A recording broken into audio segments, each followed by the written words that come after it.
جو تم بناتے اس کا بھی خیال کرو، جو اللہ نے بنایا اس کا زیادہ خیال کرو۔ تو وہ عجم سے ہجرت کر کے مکہ چلے گئے، پوری رات طواف کرتے، تلاوت کرتے، عبادت کرتے۔ ان کی عبادتوں کا شہرا پورے مکے میں گونج اٹھا۔ عجم سے ایک ولی آیا ہے، ایک اللہ والا آیا ہے، عبادت عبادت عبادت، صرف عبادت کرتا ہے۔ ایک تاجر تھے مکے کے، ان کو سفر پہ جانا تھا۔ جب سفر کے لیے وہ جانے لگے تو ان کے پاس سونا تھا، گولڈ، کئی کلو سونا تھا۔ انہوں نے سوچا مکے میں میں کس کے پاس یہ رکھوں، سفر پہ جا رہا ہوں کس کے پاس رکھوں؟ تو سوچا کہ جو بندہ رات دن عبادت کرتا ہے اس کے پاس رکھ دیتے ہیں، تو انہی کے پاس رکھ دیا۔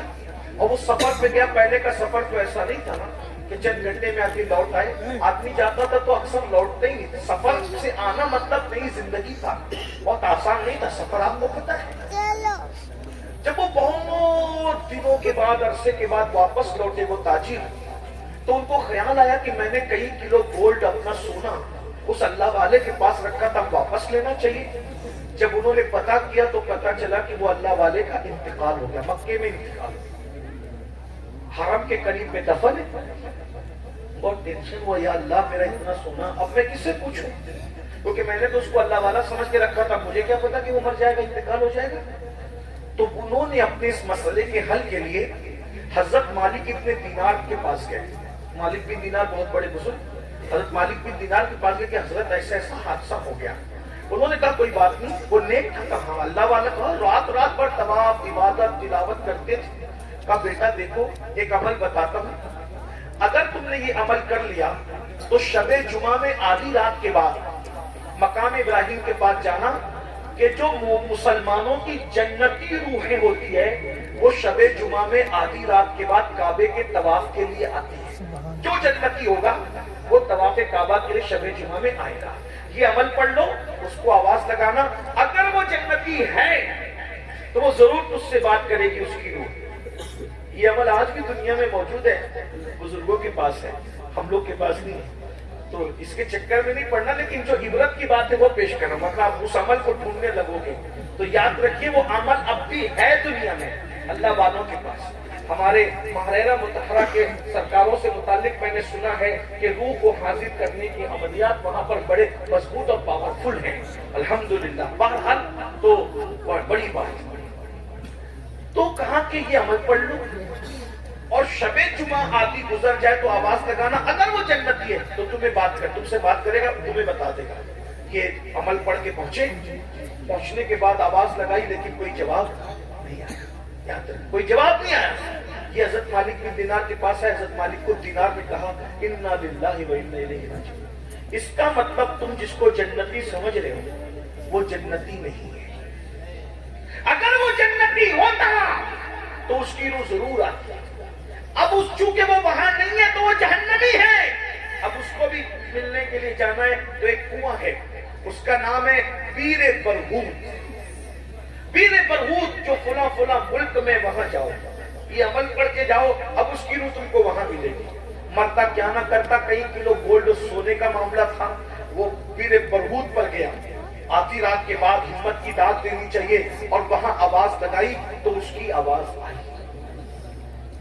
دیکھ لو، رات رات بھر طواف کے بعد، رات رات بھر تلاوت کے بعد، رات رات بھر نمازوں کے بعد، نوافل کے بعد، مکے میں دفن ہونے کے بعد جنت نہیں ملی، جنت نہیں ملی، کیونکہ شیطان کی عادت ہے فرائض اور واجبات سے ہٹا کر نوافل میں الجھا دیتا ہے انسان کو۔ پہلے فرائض اور واجبات ہے، نوافل کا بعد میں مرتبہ ہے۔ میرے بھائیوں، آج ہم بھی اسی میں الجھے ہوئے ہیں۔ جب وہاں پر آواز لگائی، انہوں نے آواز دی، کہا اے اللہ کے بدگزیدہ بندے، میں تو تمہیں نیک سمجھتا تھا، میرے گولڈ کو تاجر تھا، میرے گولڈ کو، میرے سونے کا کیا ہوا؟ تو کہا کہ میں خیانت کرنے والا نہیں، میں نے تمہارے سونے کو اپنے گھر کے زینے کے نیچے دفن کیا ہے، جاؤ اور اپنی امانت لے لو۔ انہوں نے کہا بہت اچھا، آپ واقعی نیک ہے، اتنے امانت دار ہیں، آپ سے ایک سوال کرتا ہوں، اتنے نیک ہو کر جہنم میں کیسے آ گئے؟ تو انہوں نے کہا ساری عبادت دھری کے دھری رہ گئی، ایک گناہ کی وجہ سے جہنم میں آ گیا ہوں، بس ایک گناہ ہے۔ اب وہ کیا گناہ ہوا آپ سے؟ اب گناہ یہ ہوا کہ میں عبادت کے شوق میں عجم چھوڑ کر اپنا وطن چھوڑ کے مکہ آ گیا۔ ایک بہن تھی، پلٹ کے میں نے کبھی اس بہن کی خیر خیریت بھی نہیں پوچھی، بہن کی کبھی خیر خیریت نہیں پوچھی۔ تو جب میں مرا، مجھے موت آئی اور میری روح اللہ کی عدالت میں حاضر ہوئی، تو اللہ نے فرمایا تو اچھا کھاتا رہا اور تیری بہن اچھے کھانے کو ترستی رہی، تو اچھے کپڑے پہنتا رہا، تیری بہن کپڑوں کو ترستی رہی، تو اچھے مکان میں رہا، تیری بہن ٹوٹی پھوٹے مکان میں زندگی گزارتی رہی، اس لیے تو نے بہن کا حق ادا نہیں کیا۔ جا، تیری ساری عبادت دری کے دری رہتی ہے اور بہن کا حق ادا نہ کرنے کی وجہ سے تجھے جہنم میں داخل کیا جاتا ہے۔ واقعی میں نیک ہوں، پرہیزگار اور متقی ہوں، لیکن صرف بہن کی حق تلفی کی وجہ سے، بہن کا دل دکھنے کی وجہ سے، بہن کا دل ٹوٹنے کی وجہ سے میں جہنم میں آ گیا۔ اس مجمع میں بھی میرے بھائی ہزاروں لوگ ہیں، موجود ہوں گے، ہم نے بہن کا دل توڑا۔ میں یہی تو کہنا چاہتا ہوں، جب عام مسلمان کا دل توڑنا، اس کو ذلیل کرنا اتنا تباہ کر دیتا ہے آدمی کو، تو بہنوں کا دل توڑنا، بھائیوں کا دل توڑنا، ماں باپ کا دل توڑنا، رشتے داروں کا دل توڑنا کتنا نقصان ہے۔ پھر کیا ہوا؟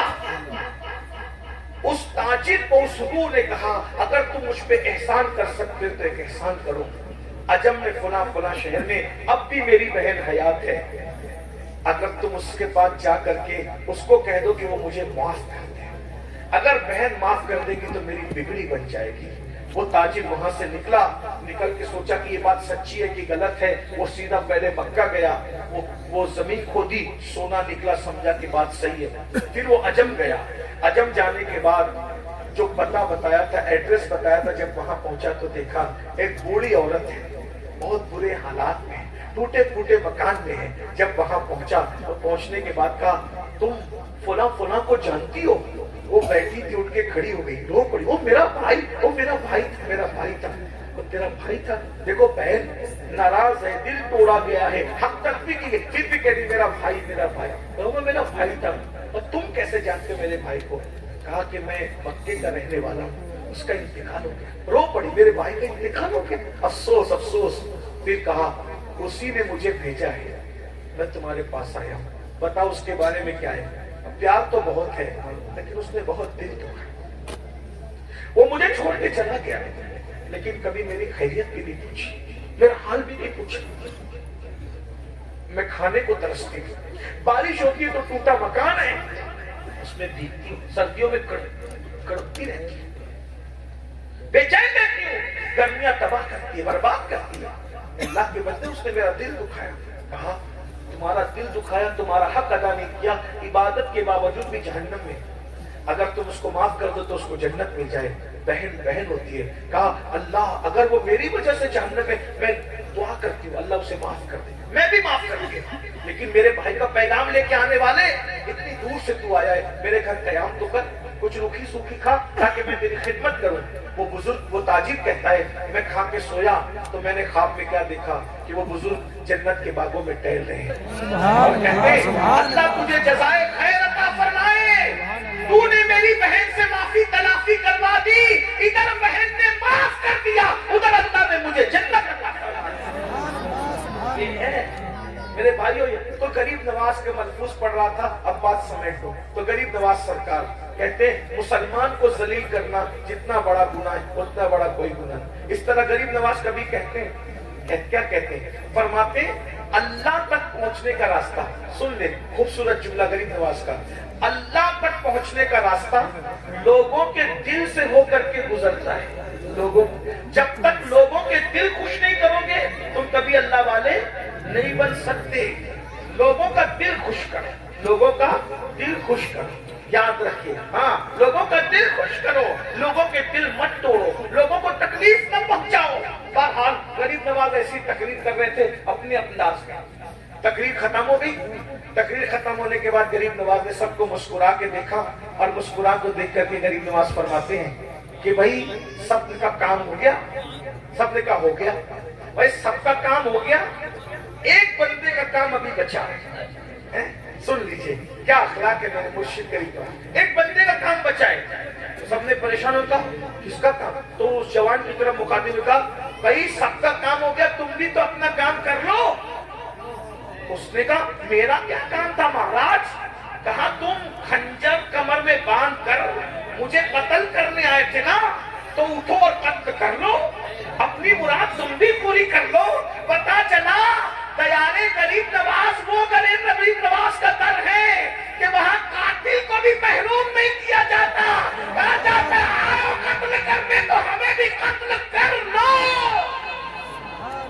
جان لینے آئے ہو نا تو جان لے لو. وہ حیران ہو گیا، وہ کہا یہ تو میرے دل کا جذبہ بھی جانتے ہیں، میرے کمر کا خنجر بھی جانتے ہیں. اس نے خنجر اٹھایا اور اٹھا کر کے کہا مہاراج میں بہت مہان آدمی سے دشمنی مول لے لی میں نے، یہ خنجر سے مجھ کو قتل کر دو، مجھ پاپی کو زمین پہ رہنے کا حق نہیں ہے. اٹھائیے خنجر اور مجھ ذلیل کو قتل کر دیجئے. رحمت للعالمین کے نواسے نے کہا ہم بدلہ دینے والے لوگ نہیں ہیں، ہم تو معاف کرنے والے لوگ ہیں. جا میں تجھے معاف کرتا ہوں، آج کے بعد ایسی غلطی مت کرنا. جا. اس نے کہا اب کہاں جاؤں مہاراج، میں تو آپ کے قدموں میں رہنے کے لیے آیا ہوں. اور قدم پکڑ کے کہا جس معین کے اخلاق کا یہ عالم ہے تو اس کے نانا محمد الرسول اللہ کے اخلاق کا عالم کیا ہے. اور اس کے بعد وہ کلمہ پڑھ کے مسلمان ہوا، اور مسلمان ہونے کے بعد غریب نواز نے قاتل سے کہا ایمان دیا، قاتل کو ایمان دے. خواجہ ہند وہ دربار ہے آنا تیرا، کبھی محروم نہیں، مانگنے والا تیرا. سلطان الہند کہتے مان کیا مانتا ہے؟ کیا کہا؟ مان کیا مانتا ہے؟ ہوشیار تھا وہ بھی، چھوٹا موٹا ہندوستان تھا، ہوشیار تھا. اس نے کہا مہاراج میں نے سنا ہے مسلمان ہر سال حج کرتے ہیں، اور حج کرتے ہیں تو ان کے سب گناہ معاف ہو جاتے ہیں. تو میں چاہتا ہوں کہ زندگی میں 40 مرتبہ حج کروں. کتنی بار حج کروں؟ کیا ہوشیار تھا، 40 حج نہیں مانگے، صرف 40 سال عمر کی گارنٹی بھی مانگے. بھائی جب 40 حج کرے گا تو زندہ 40 سال تک رہے گا. کوئی حج کرے گا، حج روز روز تھوڑی ہوتا ہے، حج تو سال میں ایک بار ہوتا ہے. حیرت ہے وہ نو مسلم کو سمجھ آ گئی تھی، یہ 8 سال سہارنپور میں پڑھنے والوں کو سمجھ کب آئے گی؟ وہ نئے مسلمان ابھی نہ کوئی جلسہ سنا نہ کوئی تقریر سنا، اس کو پتا ہے کہ نبی کا بیٹا حج کی دعا دے گا تو میں حاجی بھی بن جاؤں گا، اور عمر کی دعا دے گا تو اللہ میری عمر بھی دراز کر دے گا. ارے غیر مسلم کا بچہ مسلمان ہوا تو اس کو اتنی سمجھ آ گئی، یہ مولوی کا بچہ کب سنے؟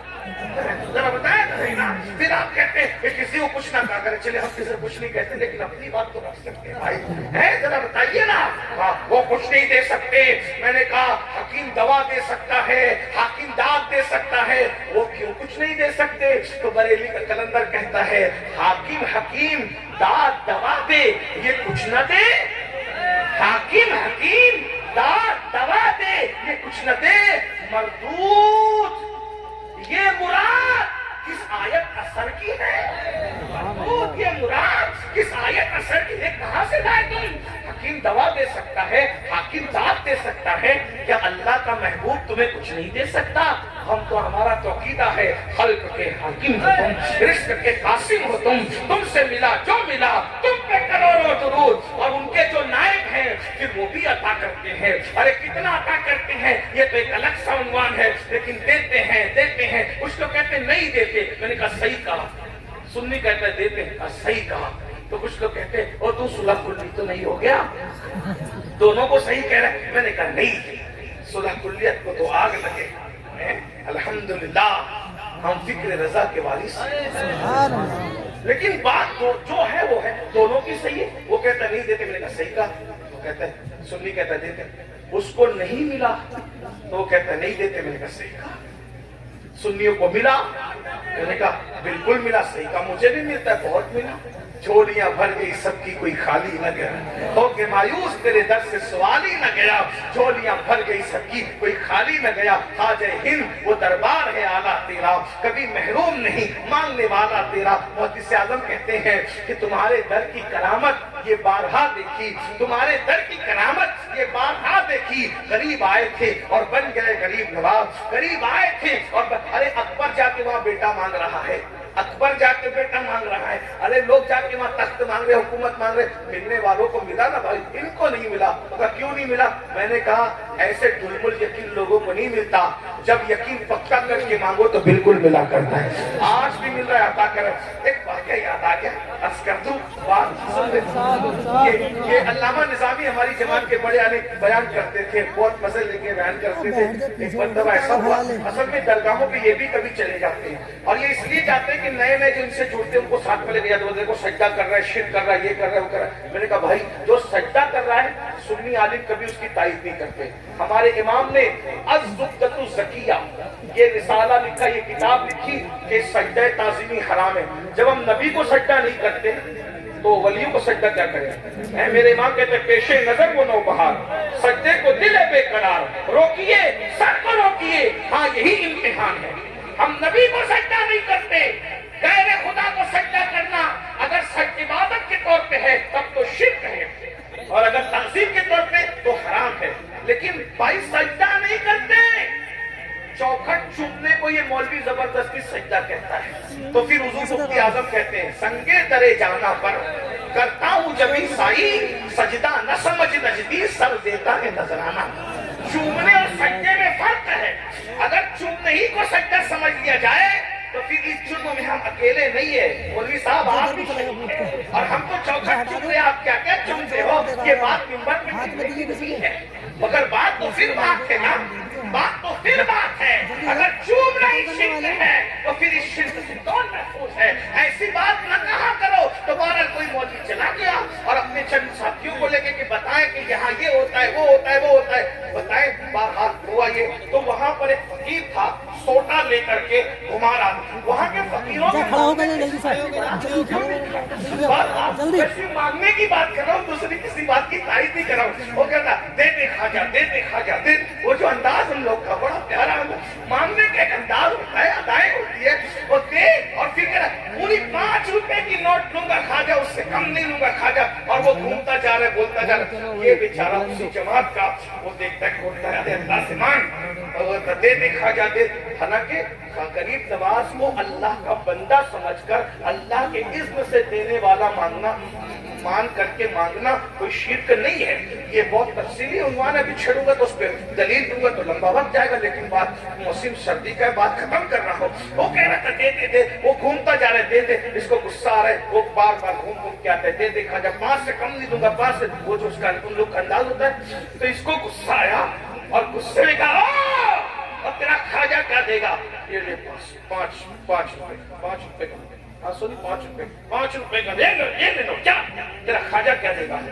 فقیر کا ہوشیار تھا، فقیر کا پہلے نوٹ پہ قبضہ کیا اور جیب میں رکھا، اور جیب میں رکھ کے ہوتا ہے او خواجہ تیرے بلہاری جاؤں، اب تو دیکھا تھا کہ غلاموں سے دلاتا ہے، آج یہ بھی دکھا دیا کہ دشمنوں سے بھی دلا دے گا۔ غور کرنا ہے، اور خواجہ تو دلانے پہ آتا ہے تو دشمنوں سے بھی دلا دیتا ہے۔ خواجہ ہند وہ دربار ہے آلہ تیرا، کبھی محروم نہیں ماننے والا تیرا۔ مسلمانوں دعا کی قبولیت کے لیے نیک ہونا ضروری نہیں ہے، دعا کی قبولیت کے لیے نیک ہونا ضروری نہیں ہے، دعا کی قبولیت کے لیے یقین کا ہونا ضروری ہے۔ اگر یقین سے مانگو گے، اگر یقین سے مانگو گے تو اللہ بھی عطا کرے گا، یقین سے مانگو گے تو نبی بھی عطا کریں گے، یقین سے مانگو گے تو ولی بھی عطا کریں گے، اور اگر ڈھلمل یقین لے کر کے جاؤ گے کچھ نہیں چلے گا تو وہ مسلمان ہو گیا۔ اور کہا غریب نواز نے کیا مانگتے ہو؟ مانگو۔ اس نے کہا 40 حج کرنا چاہتا ہے، 40 حج مانگے، اور جب 40 حج کافر، مگر یہی نہیں، آخری بات یہ ہے میری کہ جب 40واں حج کرنے جاؤں، جب 40واں حج کرنے جاؤں تو میں واپس نہیں آؤں، میں وہیں رہ جاؤں اور میری قبر وہیں بن جائے۔ نبی کے لال نے کہا جا تو 40 حج کرے گا، میری دعا ہے، اور جب 40ویں حج پہ جائے گا تو اللہ تیرا ایمان پر وہیں خاتمہ فرمائے گا۔ غور فرمائیں، اس اخلاق کے ساتھ غریب نواز نے ہندوستان میں اسلام پھیلایا۔ اللہ تعالیٰ ہم سب کو